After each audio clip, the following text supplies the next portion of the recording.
Our today's topic is types of organizational structure. Whenever the manager is performing organizing function, it results in formation of an organizational structure which depict the working style of an organization. The organizational structure can be defined as a network of job positions, responsibilities, and authority at different level of organization.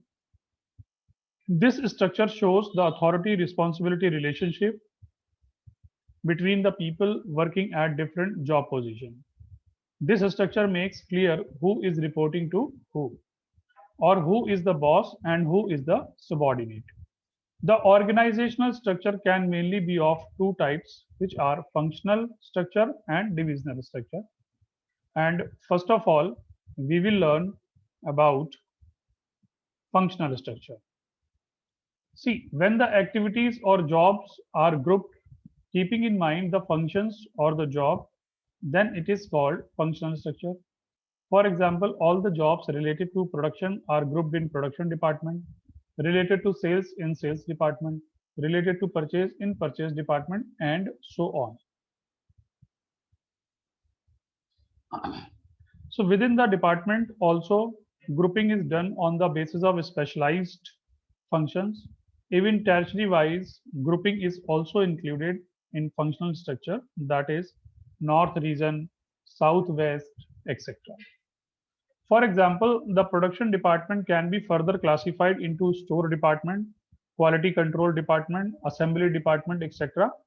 And within each department and sub-department, a chain of superior and subordinate is created to work systematically. So now this was the meaning of functional structure. Now we will learn their advantage of functional structure and disadvantages. So first of all, we will learn about advantages, that are specialization, easy supervision, easy coordination, increasing managerial efficiency, and effective training. So first point is occupational specialization. Since in functional structure emphasis is placed on a specific function, this promotes efficiency in utilization of manpower, as by performing similar jobs, their performance improves and they become specialized in their tasks. And next one is promotes control and coordination within department.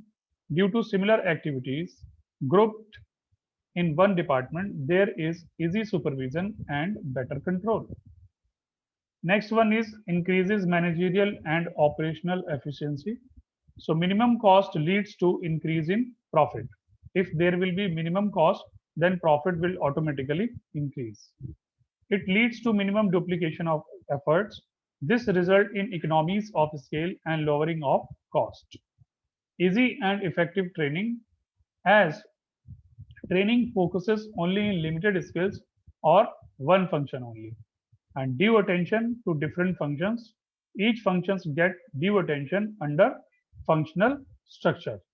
So these were few advantages of functional structure.